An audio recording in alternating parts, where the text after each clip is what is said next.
It's no secret that the world leaders of the 42nd millennia are a bunch of frothing psychopaths. Yet, out of all these gore addicts and blood-drenched maniacs, one infamous individual has always stood apart from the rest. One whose name is feared by both friend and foe alike. His name is Kharn, and you should think of him as less of a man and more a supernatural hurricane of violence that even death itself has failed to claim on numerous occasions. Kharn has always been a fan-favorite character in the Warhammer community, and that's for good reason. I mean, just look at him. He's a frothing axe-wielding space marine maniac with a simple and relatable love of spilling blood and taking skulls. What's not to love? Also, the fact that he doesn't wear armor on his axe-chopping arm just to intimidate his enemies with how jacked he is downright inspirational. But before he was the Herald of the Blood God, before he was the OP whirlwind of carnage we all know today, he was something different. He was Angron's equerry, a respected captain and the beating heart of the 12th Legion. Even after pledging himself to Kharn, he still clung to Brotherhood and tradition. But that fragile unity would all be shattered in a single night, on the frozen world of Skalathrax, where after losing himself to his madness, he would be granted a new moniker that would echo down through the ages, the Betrayer.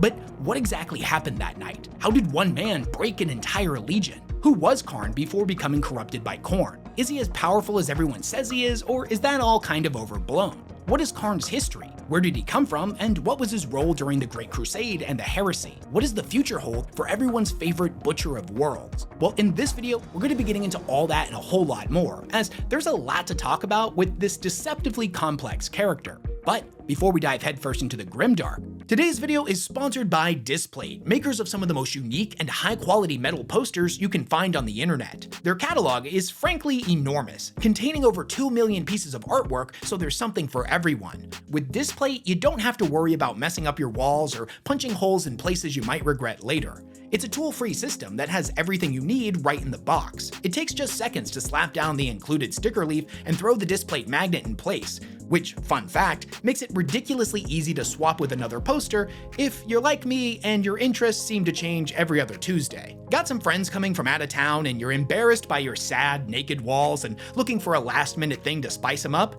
No worries, I understand you completely, my friend. Displate ships in only 5 business days tops, which also means they make for great last-minute gifts. I'm absolutely in love with this brand new texture finish that Displate has come out with. It uses a combination of effects like tactile textures, 3D contours, and selective use of matte and gloss effects to elevate the art to perfection. Just look at how amazing it makes this limited edition poster of the Primarch Sanguinius look. The way the light catches all of the ridges and added effects just makes it look so much cooler. If you want to elevate your living space or are looking for an amazing gift for a pop culture fan in your life, then click on my link in the description. If you'd like a regular design or a textra, then use my code WesHammer to get 23% off a single Displate, 27% off 2 or 3 of them, or a whopping 33% off when you buy 4 or more. Big thanks to Displate for sponsoring this video. In the age of endless war that is the 41st and 42nd millennia, the galaxy teems with legends, from venerated defenders of mankind to blood-drunk tyrants enthralled to the whims of dark gods. Yet across this spectrum, few warriors have ever reached the same level of infamy as the Blood God's chosen herald, Kharn, the Betrayer. Even amongst his own kin in the 12th Legion, opinion is divided. Many exalt him as the ultimate warrior, an avatar of carnage and slaughter on a level the mortal mind was not designed to comprehend. Yet the eldest of world eaters, the scarred veterans and butchers who bled at the gates of Terra and watched their brothers burn upon Skalathrax, harbor a primal hatred for the man who single-handedly shattered their legion. Still, whether revered or despised, none save Angron himself stand higher in Kharn's favor than Kharn. He is the embodiment of the Blood God's savage lust for murder, a warrior without equal. He has spent his millennia-long existence unleashing bloody carnage against anything in reach, be they friend or foe. In battle, Kharn charges forward with reckless fury, his armor encrusted with the blood and entrails of 1 million victims. Lost to the pounding of the butcher's nails and so utterly consumed by rage, he scarcely registers the bullets, blasts, and crushing blows that rain down upon him. He rips and tears through his foes with reckless abandon, sending severed limbs and decapitated heads spiraling through the air in a cyclone of gore. Though he is shaped like a man, it's more accurate to view him as a supernatural force of nature. He is annihilation made flesh, a hurricane of violence, an instrument of slaughter unshackled by the weakness of restraint. Kharn has shed oceans of blood in Kharn's name. Across countless battlefields, he has turned the tides of war through his fury alone. His challengers are legion, Space Marine captains, champions of chaos, arrogant Necron nobles, and hulking orc war bosses. In the end, they all meet the same fate.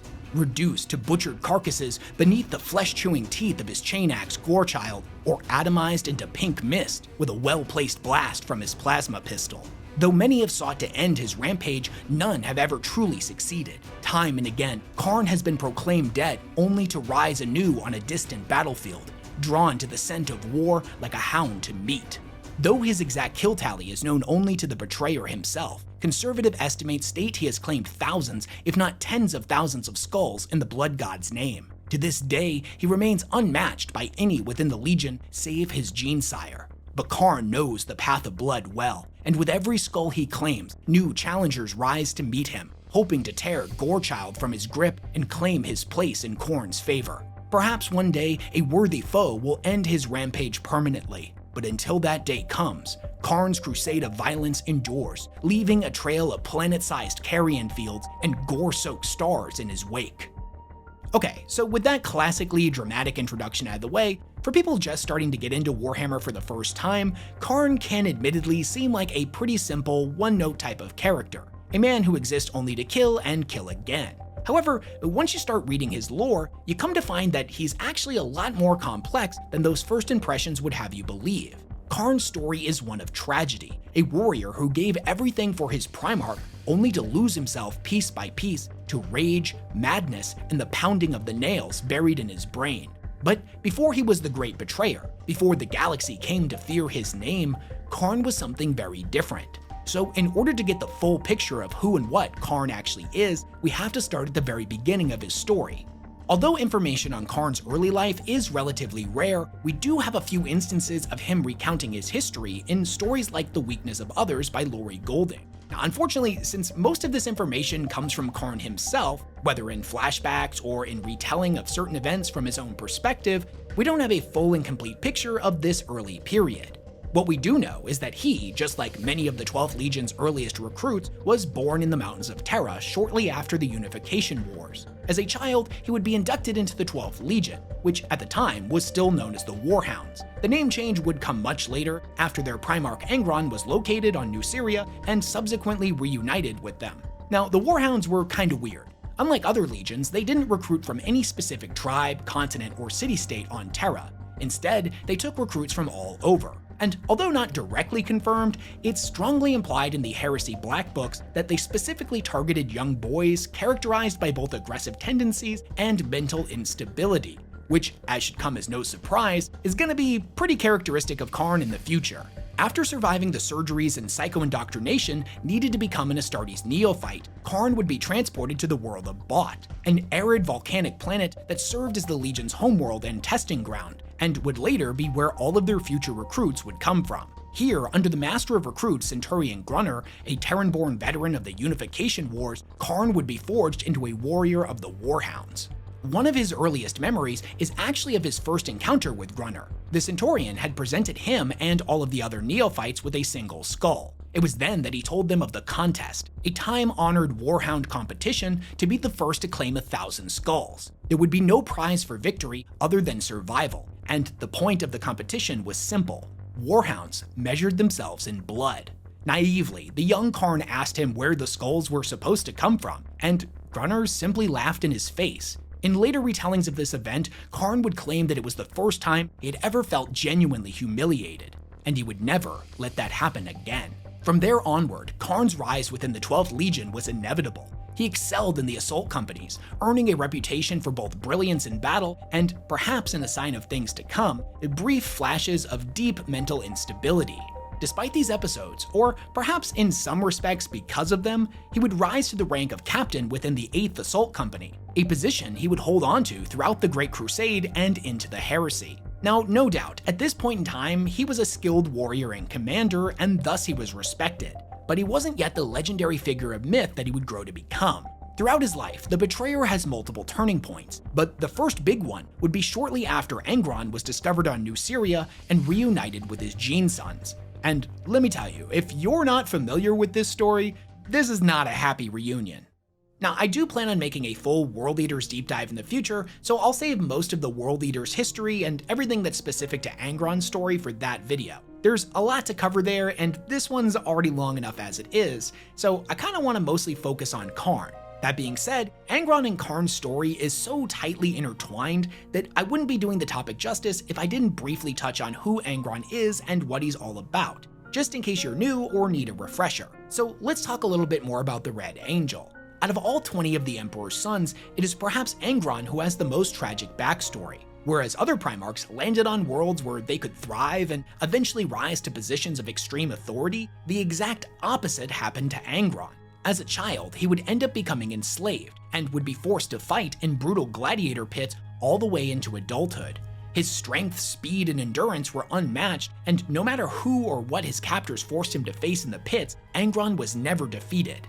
However, his captors' cruelty knew no limit, and they wanted to push the spectacle of his fights even further. Thus, they implanted a barbaric piece of archaeotech into his brain that would come to be known as the Butcher's Nails, an instrument that caused him to feel constant agony whenever he wasn't fighting and killing. The biting of the nails, day in and day out, would push him further and further into madness until there was practically nothing left but an endless well of unquenched rage. He would, however, eventually rebel and lead his fellow slaves in a revolt against the High Riders, breaking free from the arenas and subsequently waging a guerrilla war of terror where they systematically slaughtered their oppressors and burned their cities. Needless to say, he absolutely despised authority figures, and when the Emperor eventually found him and attempted to take him back to Terra, he refused. After learning who and what the Emperor was and what he was planning with the Great Crusade, he saw the Emperor as just another war-hungry tyrant, another pompous High Rider ready to send thousands of lesser men to their deaths in his place.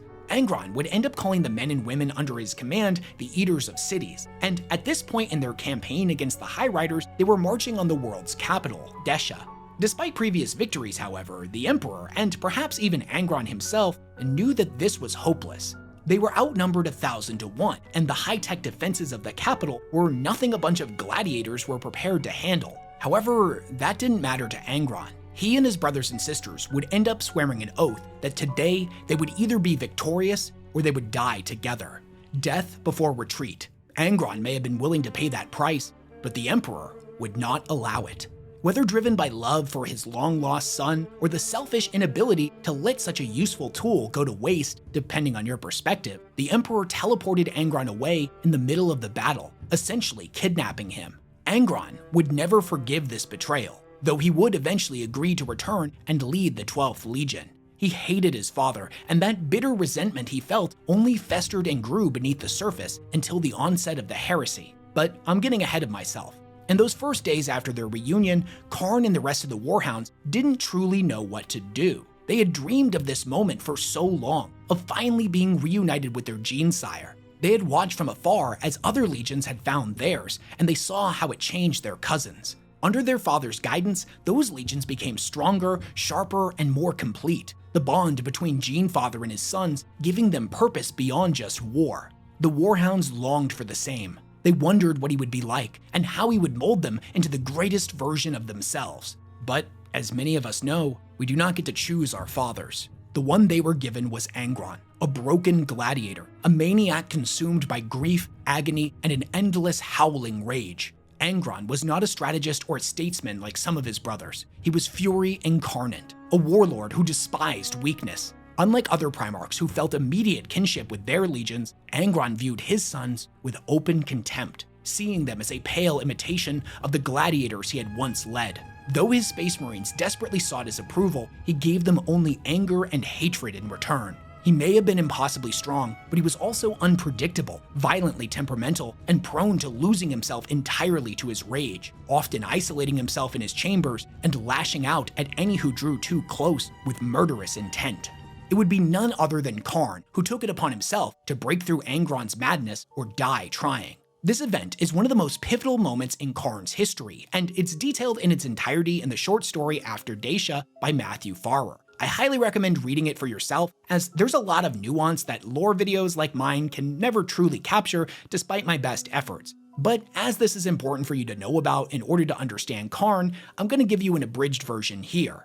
The story opens aboard the War Hounds flagship. Right outside of Angron's chambers, all of his captains have gathered in dread. Many had already entered to greet their newly found Primarch, and none had returned alive. Kharn, now the ranking captain, insists that it is his duty to face him. His brothers beg him not to, as entering that room almost certainly meant his death. But Kharn reminds them that Angron is their genesire, and that it was their responsibility and theirs alone to confront him. Inside, Kharn finds a blood-soaked hall strewn with the corpses of his brothers. Angron attacks almost instantly, battering him with blows that would have killed any other warrior. He lifted him up in a grip that felt like a dreadnought's power fist. Kharn restrains every instinct to fight back, knowing that to do so would only provoke his Primarch further. Angron snaps his arm, throws him against the wall, and demands that he fight back. When Kharn refuses, Angron's rage only intensifies. But admittedly, his refusal to raise a weapon to him kinda fascinates him. Throughout the story, their exchange follows a pretty brutal pattern. Angron beats Kharn nearly to death, calling him weak and demanding he resist. Kharn endures and repeats that none of the War Hounds will ever strike him no matter what. They are his legion, his blood, and his to command. He begs Angron to give them a chance, informing him that despite what he may think, they were warriors, conquerors that had crushed hundreds of worlds and defeated countless armies in the Emperor's name. Angron simply cannot understand Kharn's unwavering loyalty to him, a man he has never met, who is currently beating him to a bloody pulp. He has no concept of what a Primarch truly is, and to him, the word doesn't really mean anything. Meanwhile, the War Hounds are venerating him at a genetic level and are desperate for his acceptance. Despite his broken and bloody body, Kharn presses on. Slowly, through the beatings and fractured dialogue, he begins to reach Angron.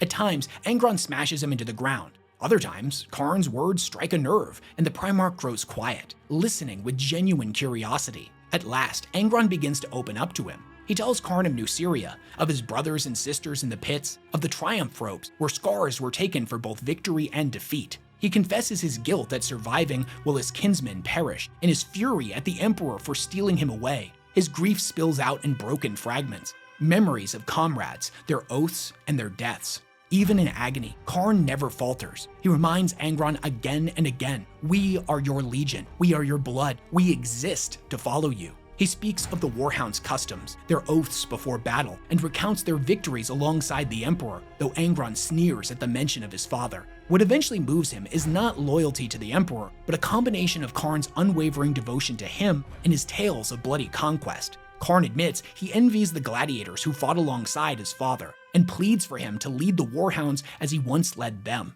At last, Angron begins to relent. Though still bitter and wrathful, he begins to see something of value in the War Hounds. Carrying the broken Kharn from his chamber, he presents himself to the waiting legion. At Kharn's urging, they salute their Primarch. For the first time, Angron accepts their loyalty and calls himself a general. Another World Eater declares that under their command, they will not simply be eaters of cities like the previous men he led, but eaters of worlds. Angron smiles grimly and tests the word on his tongue, before renaming the legion the World Eaters. Throughout the Great Crusade, but before the onset of the Horus Heresy, Kharn continued to serve closely to his Primarch, becoming his equerry and second voice, expressing reason when Angron's rage-addled mind could not find the ability to see beyond his wrath, whilst also being the sole member of the Legion whose words could calm him down. Slowly, however, this dynamic would begin to change with the introduction and widespread use of the Butcher's Nails throughout the Legion, something that Angron ordered done to all of his sons. Opinions on this mandate were split within the World Eaters. Some had become disillusioned with their Primarch and believed that the nails would be the death of them, whereas others were eager for them. On one hand, the nails made Angron stronger, and they wanted that power as well. But on the other hand, many were still desperate to be close to him, and felt that being fitted with the same device would make that happen. Now, Kharn stood firmly on the side of those who would embrace the nails, and for him, the reasons were simple. Above all, it was the will of the Primarch, and thus they didn't really have a choice. Some of his brothers whispered that Angron was a monster who needed to be stopped, but to Kharn, that was irrelevant. Whether Angron was a hero or a tyrant, a sinner or a saint, none of that really mattered. His will was law, and their opinions meant nothing in the face of it. The apothecaries worked tirelessly, inching closer every single day to replicating the nails. Whether it took a year or a century, Kharn knew that their future was already set. The nails would come to define the Legion in the future. There was no sense in denying it, no point in fighting against the inevitable. From his perspective, the Space Marines were not men anymore. They had no say in their destinies. They had been created for a single purpose: to fight, to kill, to topple alien empires and conquer worlds, leaving nothing but corpses in their wake. That was the 12th Legion's truth. It didn't matter what other Space Marines from other legions ultimately thought of them, for a legion implanted with the nails in its entirety would be an unstoppable force like none that had ever come before. What they whispered behind their back, whether they approved or not, was irrelevant. Now, this debate on whether or not they should accept the nails and the mini-civil war that ends up breaking out between the World Eaters is the entire plot of Angron's Primarch novel, which I already did a video on if you want an abridged version of those events. For the purposes of this video, I'm not going to rehash the entire book, but I do want to focus on one specific scene as it's another major turning point in Kharn's story. You see, once the Butcher's Nails prototype had finally been perfected and was ready for implantation, it would be none other than the captain of the 8th who volunteered to be the first to receive them. This is the scene where he has them surgically attached and the immediate aftermath that followed, the very first time Kharn would ever lose himself to the nails. The bulk of this newest iteration of the implants was comprised of a pair of fluted metal spikes, slightly shorter than the length of a legionary's hand. Each was open at the rear, crested with a plume of snaking wires as fine as human hair. Apart from the wires, the Butcher's Nails looked every bit their epithet. It was fitting then that they would be driven in with a hammer. The first blow rang with the contact of metal on metal and the soft sigh of the spikes sinking into meat. The hammering that followed was far more delicate than the first, short measured thuds that pushed the nail fully into Kharn's brain. Rows of connection ports were cut and sutured into place across the back of Kharn's head as a mane of silver segmented cabling was threaded into his skull. The cables were joined with the wiring jutting from the nails, fashioning what looked like a crest of metallic dreadlocks running across the rear half of Kharn's skull. Their appearance was almost identical to that of Angron's own implants. At first, Kharn thought it was the twinned beat of his hearts, the dormant second roused to action by the trauma of having his skull drilled open and his brain altered. But it was not. It was something too quick to be the drums in his chest, yet still stinging from within his blood, an insistent pulse, ratcheting sharper and sharper with every passing moment. Tick, tick, tick. Kharn's head began to tilt, the muscles of his face twitching in bouts of involuntary spasm. His manacled hands clenched and unclenched into fists, snapping his chains taut in jolts of clashing links. Tick, tick, tick, tick. The apothecary was staring down at him, face impassive behind his white helm. He pulled his mask free, the face beneath creased in concerned curiosity, staring at Kharn like an insect pinned for study, like a nothing, like a tick, tick, tick, tick, tick. "Kharn?" came his muffled voice, barely audible over the pounding blood and the white-hot needles in his brain. Kharn could not tear his eyes from the vein in the apothecary's temple, pulsing with the blood beating out from his heart. Kharn, tick, can, tick, you, tick, here, tick, me. Kharn's nerves were burning. His blood was turning to poison. He felt control ebb from his limbs, but they were not going numb or slack. New strength was coursing into them, filling them to bursting, the veins rising to bulge across his musculature like swollen tributaries. The restraints broke in a string of snapping metal links. Kharn heard the rushed voices around him as they backed away, sounding so thin, so weak, spurring his rage even higher as he tore the collar loose and surged up out of the pit to face them. A ululating cry ripped out of Kharn's throat, a bestial noise beyond what even a transhuman should be capable of as he... It came apart in his hands, and he threw it aside.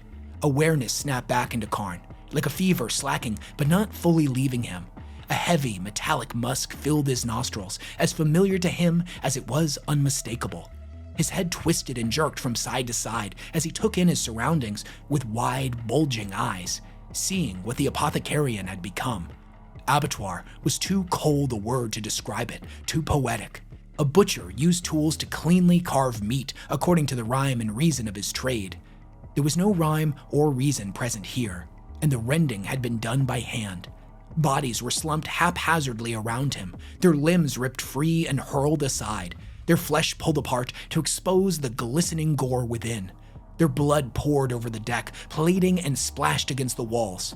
Even the chamber itself was red, stained crimson from the lumen stops coated in arterial spray. Kharn didn't remember doing any of it, despite the marrow-deep conviction that it was he who had wrought this slaughter. He finally understood the blind fury that had seized hold of Angron every time he was compelled to spill blood. For the first time, he had been lost to the nails. The body beneath Kharn was still thrashing, clawing in futility with arms half torn from their sockets. Kharn reached down, pressing his brow to the warrior's helm, and smashed down. The impacts rang out across the red room again and again until the ceramite shattered along with the skull within. Kharn let his brother go then, exhaling furnace heat from a ruined face sheeted in blood. His fingers scraped at the faceplate, seeking purchase to tear it loose and taste the last vitality of the life ending beneath. Heavy footfalls crunched broken glass. A new shadow appeared, stretching over Kharn where he crouched atop his mutilated kin. He whirled about, hands curled into blood-slick claws. The primal snarl died in his throat as he saw who was standing over him. "Do you see now?" asked Angron. The Primarch reached down, running blunt fingertips across the silver cables of Kharn's implants. Kharn twitched, his synapses screaming out their demands for violence at being touched, but awe kept him fixed in place. "Do you see?" With a soft crackle of bloody froth, Kharn's jaw unclenched, bits of broken teeth spilled from his lips to scatter across the deck. Not all of them his own. "Yes." Angron straightened, returning to his full towering height. For the first time, Kharn did not see the aloof revulsion that had always been writ across his father's face. Rather, the dark metal pegs that stood in place of Angron's teeth were bared, not in feral challenge, but in some ugly approximation of approval. Perhaps even pride. "Then come." Angron smiled and offered Kharn his hand. "Come with me, my son." So I love this scene for a lot of reasons. On one hand, it shows us our first glimpse of the monster that Kharn would eventually become, but it also gives us a really good example of just how brutal the nails really are. Also, seeing Kharn and Angron trauma bond over the nails in the end like that is some grimdark. It absolutely nails the bleak tone that Warhammer is supposed to be all about. Now, I'll admit, I thought about cutting this part as it doesn't really add anything to the story, but I thought it was really cool and thought that you might as well. In the collector's edition of this book, they actually went ahead and stained 3 pages blood red between when Kharn blacks out and when he wakes back up. Now, I'm not the type of person to buy collector's versions of things, especially Black Library books, as they're pretty expensive and nearly impossible to get a hold of, but a buddy of mine had a copy and he showed me this at the game store, and I just thought it was the coolest thing ever. It's such a ridiculously subtle and simple alteration, but that splash of red absolutely sells this moment so hard. Anyways, back on topic. Eventually, all of those within the Legion who refused the nails were either culled or had them forcibly implanted, until all remaining World Eaters had been fitted with them. Kharn cared not for the pain that the devices brought him, only that it appeased Angron enough to accept his Legion truly. However, not even the equerry of the Primarch could sustain a semblance of sanity for long. The call of the nails for blood would always return, the gap between episodes growing shorter and shorter. Though worship of the Blood God was not something that had yet to infect the Legion at this point, this was undoubtedly their first steps towards becoming the infamous Khorne Berserkers that we know in the 41st millennium. Now, the general consensus amongst the World Eaters after they had all received the nails was that they ultimately were a boon. After all, the Space Marines were weapons first and foremost, tools crafted in their Primarch's image for the sole purpose of bringing death and destruction to the enemies of the Emperor. The nails allowed them to perform their function better than ever before. They were faster, stronger, more aggressive, and more lethal. And when it comes to endurance, well, it turns out you can fight a whole lot longer than you think if you've got a bunch of big-ass techno spikes shoved into your brain that make you feel euphoric when you're killing and like you're in pure, unimaginable agony if you're ever doing anything else. Despite their effectiveness, Kharn could sense that his mind was slowly fading. The anger they generated was nearly uncontrollable, and the constant pain of their ticking was satiated only through the spilling of blood. His calm and collected demeanor that made him such a good equerry between Angron and the War Hounds was slowly fading away, true lucidity becoming something like a dream state, a brief moment of respite before the nails would drag him back down into a sea of red insanity. A few decades would pass, and the World Eaters would carve a bloody path across the galaxy, ripping and tearing their way across hundreds of battles. Now, the old War Hounds had never been known for subtlety and had always been marked as a particularly brutal Astartes legion,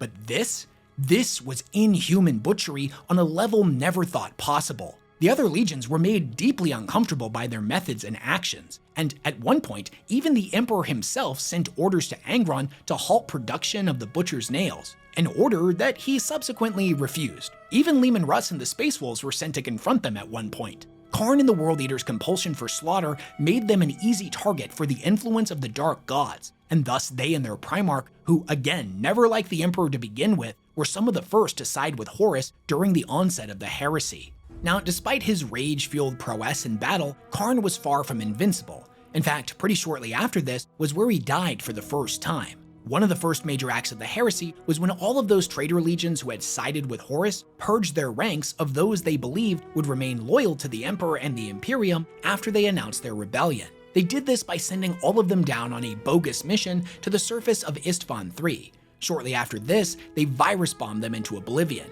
sending in a cleanup crew to pick off any survivors, Kharn being one of those individuals. It was here that he would engage in battle with Garviel Loken, a former member of Horus's Mournival. Though the fight was legendary, Kharn would ultimately end up being defeated, his body impaled upon the dozer blade of a land raider. Now, I'll admit, this part is left purposely kind of vague and cryptic. Most of his brothers believed him to be dead, but the apothecaries were able to miraculously bring him back. Was Kharn's first revival a miracle of science? Or was there a far darker influence at hand? A certain god obsessed with blood and skulls who had taken a keen interest in him and wouldn't let him escape his grasp that easily. Now, soon after this, Kharn would be sent to Prospero a few months after it had been burned by the Space Wolves. Ostensibly, he and the other World Eaters' mission was twofold. One, to locate and recover a relic known as the Moon Wolf, and two, to wipe out any surviving members of the Thousand Sons. Just like the Wolves had been sent there because they believed the Thousand Sons to be traitors, the World Eaters were there to kill them as they believed them to be loyal. Long story short, the Thousand Sons can never catch a break, but this isn't a video about them. During this deployment, Kharn would end up capturing a Thousand Son sorcerer named Menez. Now, Menez can see just how much agony Kharn is in because of the nails, and he believes that he's come here for more than just the Moon Wolf. He believes he is looking for a cure, some kind of arcane device that could offer relief from the Butcher's nails, potentially even undo what had been done to them. Now, the Thousand Sons certainly had access to such technology before the burning of Prospero, but it was unlikely that any of them had survived. He informs Kharn of this, but tells him that within his mind is the knowledge to recreate one. If they end up working together, Kharn may be able to undo this. And it truly looks for a moment like Kharn's really considering this, that the sorcerer's words have rung true. But then Kharn turns to him and screams "witch" and flies at him in a rage. Now, whether or not the sorcerer was correct and Kharn really was here hoping to find a cure for the nails is left to your interpretation. But either way, when he was offered that choice by the one person who could potentially help him, he chose the path of rage and madness and beat the sorcerer to death with his bare hands. With the sorcerer's final thoughts, he reflects on how he did give Kharn the choice. He could have turned back, but he didn't, and the memory of this moment would haunt him forever. He wonders what will happen in that moment when he's forced to confront that reality. He imagined he would become truly unstoppable. He would turn on anyone who sought to channel his rage for their own purposes. None shall master him, he thought, for he has lost mastery over himself. The sorcerer died, not knowing how prophetic his final thoughts would truly be. Kharn would appear again during the Shadow Crusade, a campaign that saw both the World Eaters and the Word Bearers attempt to tear the realm of Ultramar apart. Lorgar's goal was the creation of the Ruin Storm, a massive warp storm so vast it would split a large portion of the galaxy, scattering the Loyalists and cutting off Imperial reinforcements. Angron needed no convincing. To him, Guilliman's empire was no different from the tyrants of New Syria, another realm built upon chains and obedience. One of the most decisive battles came on Armatura, a fortress world that trained Ultramar's next generation of Space Marines and commanded a billion-strong army. Here, the World Eaters fell further into madness. The plan had been for a coordinated assault, but the nails drove them into chaos. Drop pods scattered across the city, squads breaking ranks to hunt and kill in isolation. Kharn himself landed alone, slaughtering defenders in their barracks before clawing his way back into contact with his brothers. At Valaka Junction, Angron and hundreds of his sons blundered into a perfect Ultramarines ambush. Kharn arrived to find much of the Legion buried under rockcrete and fire. Even then, the survivors refused to retreat. Only when Lorgar finally intervened did the tide turn. But by then, the ground had already been carpeted with the dead. It was during the aftermath that Kharn claimed Gorechild, Angron had discarded the legendary chain axe in fury, but Kharn broke tradition and had it reforged for himself. Soon after, tragedy would strike again. The Ultramarines formed a shield wall backed by heavy armor, daring the 12th Legion to break them. Kharn hesitated, knowing reinforcements could shatter the formation in moments, but the nails drowned out his reason. And when the World Eaters charged, he was swept away in their frenzy. Like a whirlwind, he tore through the shield wall, losing countless brothers in the process. Even their battle cries twisted into madness. The Legion began roaring, blood for the Primarch, skulls for the 12th. When clarity finally returned to him, Kharn stood among piles of corpses, both friend and foe alike. The battle was won, but it felt hollow. Armatura marked a turning point, a victory that tasted of defeat. From this moment on, the World Eaters slid even deeper into insanity, and Kharn himself felt the grip of both the nails and Khorne tightening around his soul. Yet within the constant sharp decline, there was a brief moment of respite for Kharn's madness,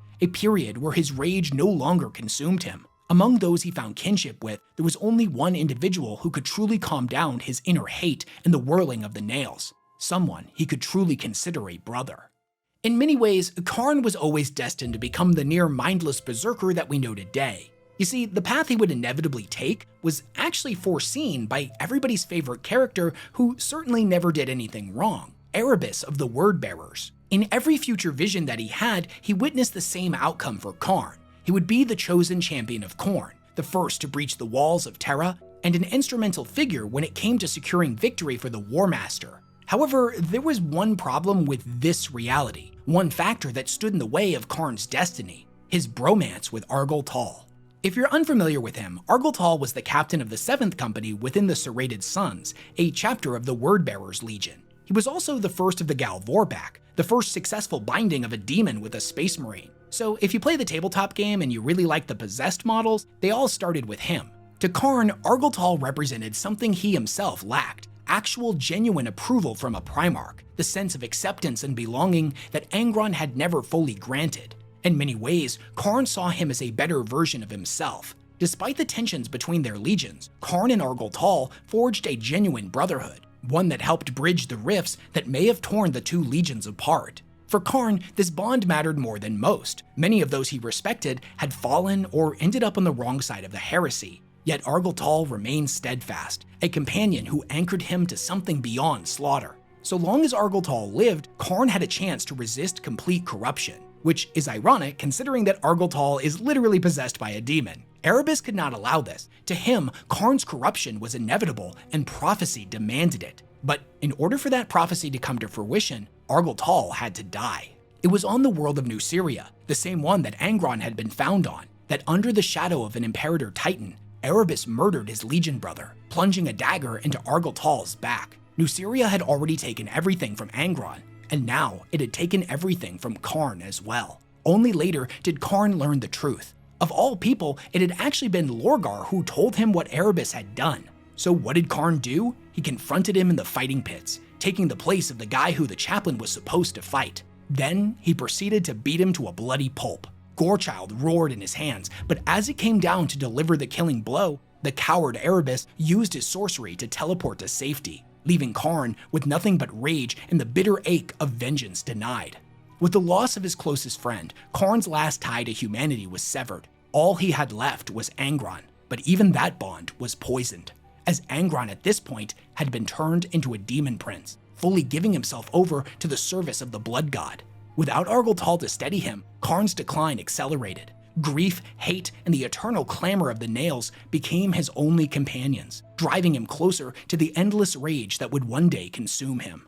In the short story Prince of Blood, we get to see the aftermath of Angron's ascension and the effect it had on his legion. Khorne's influence had always hung over the World Eaters in some respect, but it had always been ethereal in nature. Now, with a literal demon Primarch on board the flagship, Khorne's essence was twisting the Conqueror into a bloody demonic hellscape. Meat and bone fused with the metal walls, and every drop of water on board had turned to thick crimson blood. Now, sure enough, Kharn and the other World Eaters were keen to gulp it down, even though it made them somehow even crazier and led to more deaths than normal. But it made the human crew sick.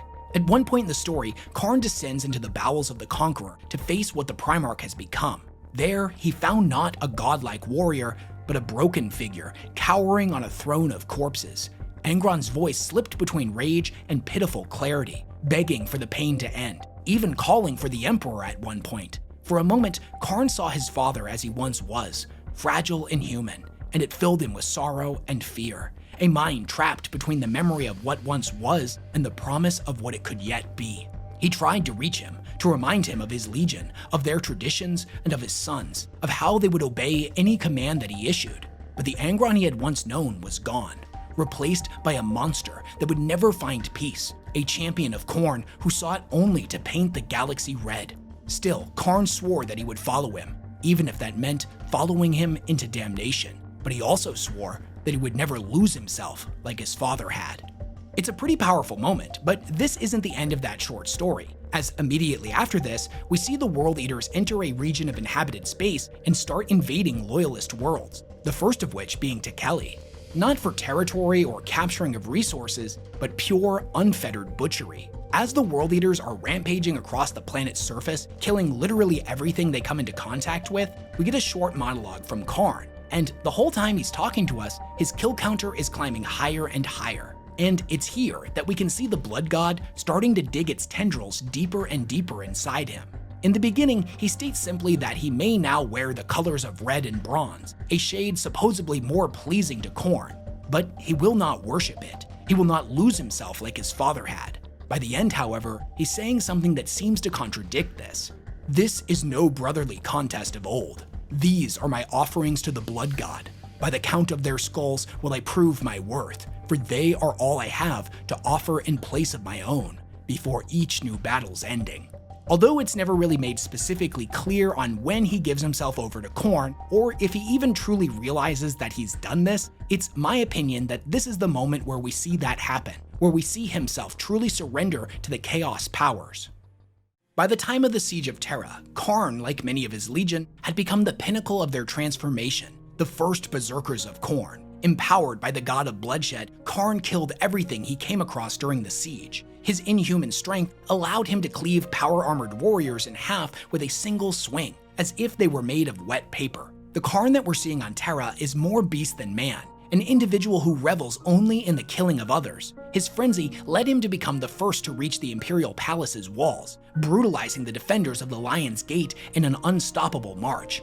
As the Siege of Terra dragged on, Kharn's kill counter kept rising higher and higher, from dozens to hundreds to over 1,000. If the bloodshed created by Kharn and the loss of his closest brothers hadn't already driven him past the point of sanity, the presence of Sigismund of the Imperial Fist cemented it for the final time. Long before the Heresy started, the two of them had shared a brotherhood, one of mutual respect earned from constant bouts within the 12th Legion's gladiator pits. Now the two were nothing more than hated enemies upon their birth world now engulfed by fire and ruin. The first duel between these two ended with the World Eater fending off his once close cousin, but in their second meeting, it was Sigismund who prevailed. He fought in total silence, crossing blades with Kharn without a word, without a sound, without even the spark of hatred in his eyes. The silence drove Kharn crazy. He could not bear it. The emptiness, the lack of rage, the absence of feeling in this moment from someone who had once been his brother. Even as Sigismund's blows brought him low, Kharn screamed at him to respond, to show anger, to do anything. But Sigismund gave him nothing. Cold indifference was all that remained of their bond, and it shattered Kharn utterly. As the World Eater fell for the second time, it was not just his body that was broken. In that duel, something greater died alongside him. With Kharn's fall and Sigismund's merciless silence, the soul of the Legion Astartes itself was extinguished. The World Eaters, like the other traitor legions, would be pushed back and would fragment into warbands, faithless and broken, while Sigismund embraced the pitiless hatred that would define the Adeptus Astartes who still fight for the Imperium. Kharn's corpse was later cast from the palace walls. In the fury of the assault, he had been the first to climb them, and he was the last to be thrown down. Even in death, a bitter symbol of the ruin that had claimed them all. But that wasn't the end of Kharn's story. As it turns out, the World Eaters managed to recover his body before fleeing from Terra. At first, he appeared to be nothing more than a corpse, but over time, faint signs of life would emanate from his body, including a pulse, however faint. He would be placed on life support as the 12th Legion fleet fled into the Eye of Terror in order to escape the wrath of the Loyalists during the Scouring. Sometime after this, Kharn would end up reawakening in a Medicaid facility, now having escaped death's clutches for the second time. There was just one small problem with his current situation. He was also surrounded by World Eater's veterans, the Bloodborne, that had come to kill him. Okay, so I'll admit I'm going to be skimming over a lot here, as the events of this novel, Kharn, Eater of Worlds, is one that I already covered in my Legion's War video, so I don't want to repeat a lot of information. Make sure you watch that one after you finish this one. But the basic gist is that none of the legions were in great shape after the Siege of Terra had failed, but the World Eaters in particular were by far the most disorganized and fractured. With Angron gone, Kharn was the only figure who was able to keep them mostly together, and he had been on life support. So a power vacuum had ended up forming within the Legion. Many believed in Kharn. They believed that he would eventually heal and come back to lead them, whereas other captains and would-be warlords believed waiting on a miracle was a waste of time. Maybe some of them truly believed that Kharn was as good as dead, whereas others simply wanted to seize power for themselves. Every day that passed that Kharn didn't wake up caused the tensions amongst the other captains to escalate until it was nearing a breaking point. Those aforementioned assassins being sent by one of them who had gotten tired of waiting. Kharn rolled to the side just before the first of the legionnaires could plunge his gladius down where his throat had been. His sudden revival was a shocking turn of events that they had not seen coming. Still, these men were veterans and wouldn't be caught off guard that easily. Not to mention the fact that they were all armored and armed, whereas Kharn was not. Still, the brutal battle that would follow lasted only 30 seconds, and ended with a gore-drenched Kharn slamming his fist down into the final legionnaire's skull until it caved in. He did not stop punching. Not long after his return, Kharn met with the surviving commanders of the World Eaters. He learned the truth. Horus was dead, the War Master's grand plan had failed, and the remnants of their Brotherhood had fled into the Eye of Terror. Whatever fragile unity the traitor legions once had was gone. The 12th Legion was now completely alone, bound together not by loyalty, but by fear of being destroyed if they broke apart. With Angron lost to the warp, vast numbers of their brothers dead, and resources dwindling, Kharn found he had nothing left but hatred for any who opposed the 12th. It was then that the World Eaters stumbled upon an uncharted system, a planet that they had hoped to strip for resources that Kharn would come to call Skalathrax, meaning the place of judgment. But they were not alone. The Emperor's children had also made planetfall and claimed the world for themselves. Even though both sides had once been allies, with Horus dead, there was nothing technically binding them together. So tension was pretty high to say the least. But inevitably, both legions would eventually be standing face to face. Now, some commanders argued for parley, whereas others demanded blood. But Kharn cut through the bickering by seizing on both sides. He realized that in order to bind his legion together, they needed an enemy to fight. So he would teach Fulgrim's sons to never underestimate the 12th. Under the guise of a negotiation, Kharn used the time to position his forces. When the truth inevitably broke, he led the charge. The battle was savage, costly, and neither side would yield an inch. But Skalathrax itself proved deadlier than either legion could possibly have anticipated. As night fell, the planet's temperature plunged so violently that even the Astartes began to freeze to death. Both sides abandoned the fight and crammed into bunkers, hoping to outlast the frost. Kharn could not abide it. To him, denying bloodshed for the sake of survival was a weakness. Battle was all that mattered, even in the face of the cold. When his brothers refused, he set fire to their shelters and burned them alive. If they would not fight, then they would die. The Legion would dissolve into fratricide. Where once accidental killings had been rare, Skalathrax made them routine. The butcher's nails and Khorne's pole left every warrior seeing nothing but enemies, even in their own ranks. In his madness, Kharn even cut down Centurion Grunner, the very man who had once trained him on Bot so many years ago. Mentor or not, he wasn't spared. This is an excerpt from The Weakness of Others that captures this moment. "The sons of Angron will never again know defeat. I will not allow it. Our foes will fall, or we will offer ourselves to Kharn in their stead." 1,304 and 1,305, the kill counter clicked in rapid succession. The rage fades. I stand over the prone warrior as he scrabbles to find a weapon. Words, anger, his face is familiar to me. Grunner backed into a corner amongst the bodies of our fallen brethren. He speaks of madness and betrayal. He curses me, the berserker champion who would strike down his own legion once more. Well, master, who are you to doubt me?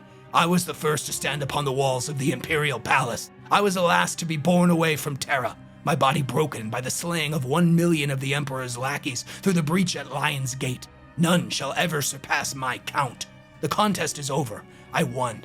The weakness of others is the reason we were defeated. Weakness in the other legions and our own. If this is all that remains of the honor of the World Eaters, then I am glad to be called their betrayer. 1,306. The kill counter clicks again. By the 42nd millennium, the World Eaters had fallen into complete ruin. Since Kharn's betrayal at Skalathrax, they had splintered into countless warbands, devolving into mindless beasts who lived only to kill. What little identity the Legion once had was long gone. Even Angron's gene seed had begun to fade, their ranks instead replenished by warriors drawn from other legions and chapters. They were the 12th Legion in name alone. Worse still, every new generation became increasingly unstable. The nails consumed them so completely that the ability to think or remain still for even a moment became almost impossible. They lashed out at allies and shadows alike, forever hunting the next skull to offer in Khorne's name.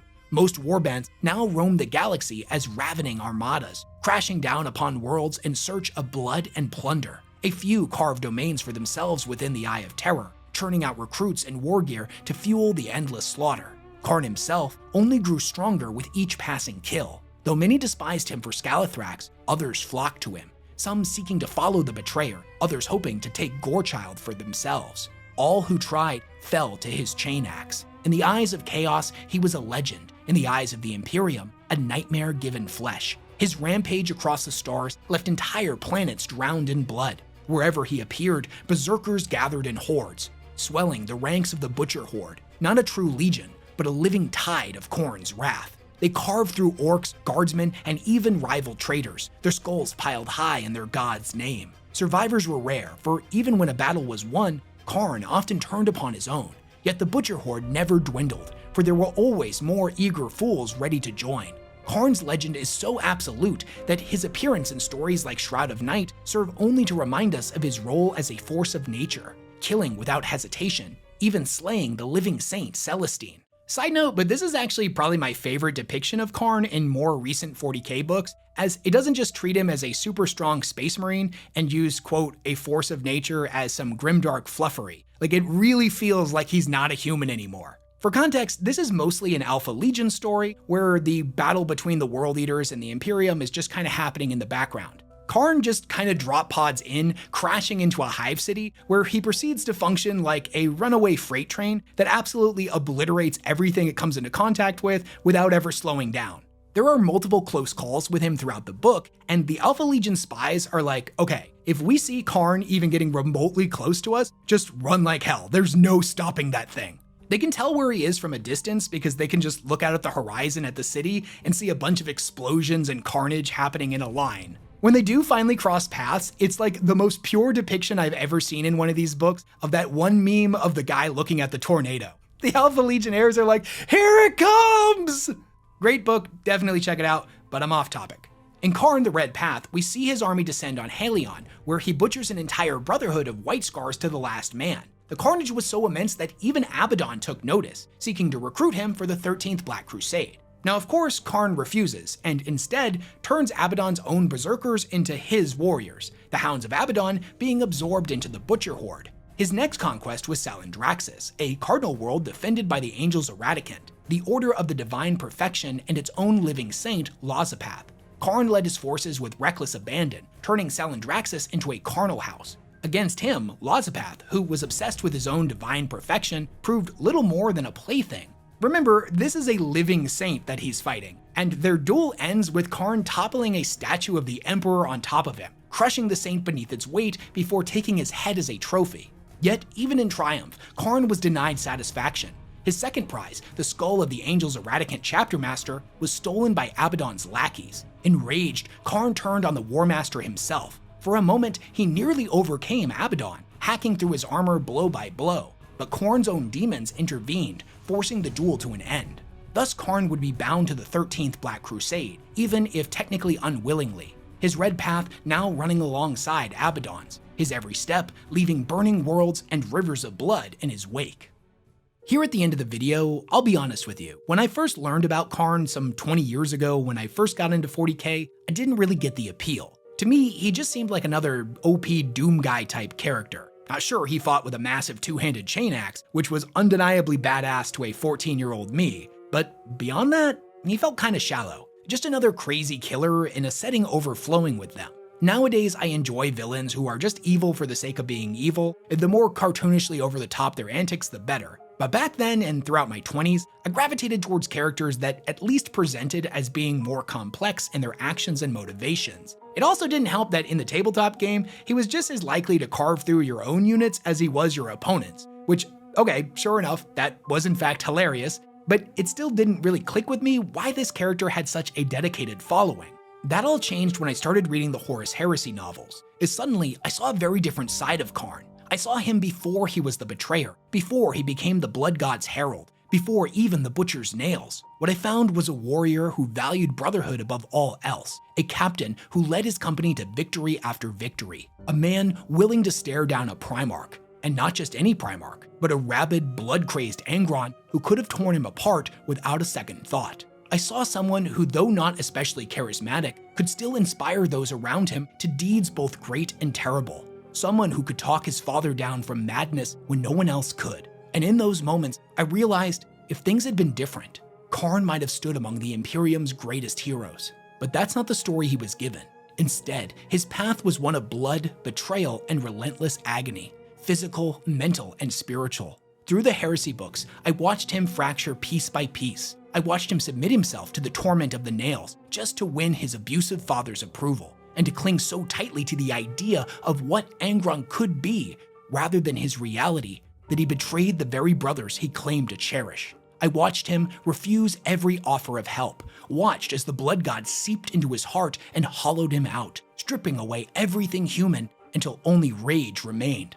Most tragically of all, I watched as every now and then a flicker of the man he once was would shine through. Moments of lucidity where he was calm, rational, even insightful, only for that inevitably to slip away. Reality crumbling under the call of the nails once again. I watched as he told himself over and over with every step towards damnation that no matter what happened, he would not lose himself. What began as the tale of a steadfast captain became one of a man turned sentient apocalypse. In the end, he never truly earned his father's love and respect, but in that desperate pursuit, he became his mirror image. Kharn the Betrayer is tragic because he could have been so much more, but instead, he became a shell, a vessel for slaughter. Kharn is the embodiment of the grimdark future's greatest cruelty, that loyalty, brotherhood, and honor mean nothing in the face of endless war. He wanted to be a son, a brother, a leader, but whether the fault lay in fate, his own terrible choices, circumstances beyond his control, or a combination of all three, all the galaxy allowed him to become was a butcher of worlds. We in the 40K community love to speculate on ways traitorous characters could possibly be redeemed. Now certainly most are damned beyond reason, but with most, there's at least some through line in their story, some element of theirs that you can latch onto and use to make a good faith argument on why such a thing is possible. If not incredibly unlikely, Kharn is the exception to this, as there is nothing left to be redeemed. He will stride into eternity with gore at his heels and towers of skulls in his wake. World after world will fall beneath his chain axe, each drowned in crimson tides. For as long as war itself endures, so too will Kharn, a beast chained to the endless hunger of a ravenous god. There is no happy ending for Kharn, no peace and no redemption. From now till the end of eternity, he will only ever be one thing: the Betrayer.